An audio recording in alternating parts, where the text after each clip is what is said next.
તો ઓપરેશન સિંદૂરની અંદર જે સૌથી વધારે ચર્ચા થઈ હોય તો એ છે આપણે બ્રહ્મોસ મિસાઇલ. સાયકલ વિડીયો દેખાય બ્રહ્મોસ મિસાઇલ.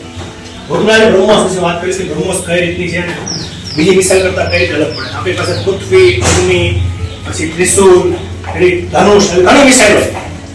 પણ બ્રહ્મોસ મિસાઇલ છે એ એક પ્રકારની હાઇપરસોનિક મિસાઇલ છે જેની સ્પીડ બ્રહ્મોસ એક જે સ્પીડ છે એ 3700 કિલોમીટર પર અવર છે. એટલે કહેવાય કે અવાજની ગતિ કરતા પણ 3 ગણી સ્પીડથી ગતિ કરે છે, જેના કારણે એને જાન આપણે બચાવી. ગુજરાતમાં પણ કચ્છના રણની અંદર બનાસકાંઠા પાસે પણ આ મિસાઇલ્સ અને કેટલાક ડ્રોન જોવા મળ્યા. આ દેશની સુરક્ષા માટે ખૂબ જ અગત્યનો મુદ્દો છે.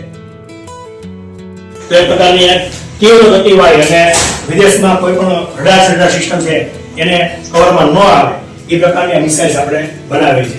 આ મિસાઇલ્સ ભવિષ્યની અંદર કદાચ આપણું જે ઓપરેશન સિંદૂર હતું એની સફળતામાં બ્રહ્મોસ છે, રાફેલે અને ખાસ કરીને આપણા આર્મીના જવાનો જે શહીદ થયા છે એને આપણે ખરેખર અંદરથી શાંતિ ભગવાન આત્માને આપે એ પ્રાર્થના કરવી જોઈએ. અને ઇન્ડિયા અને રશિયા આ બે દેશ વચ્ચેનો સંયુક્ત પ્રોજેક્ટ છે.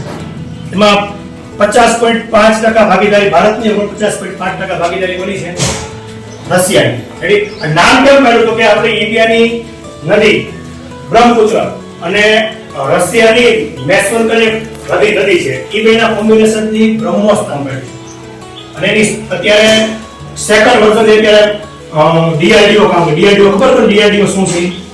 ભારતમાં જે સંસ્થા છે કે જે આની પર ડિફેન્સ ઉપર કામ કરતી હોય, એટલે નવા વિમાન બનાવતી હોય, એટલે દેશની સુરક્ષા માટે કામ કરતી હોય, defence research development organisation DRDO એ આની પર બ્રહ્મોસ ઉપર જે કામ કરે છે એ બ્રહ્મોસ 2 છે એની સ્પીડ 8750 કિલોમીટર પર અવર થી થવાની છે.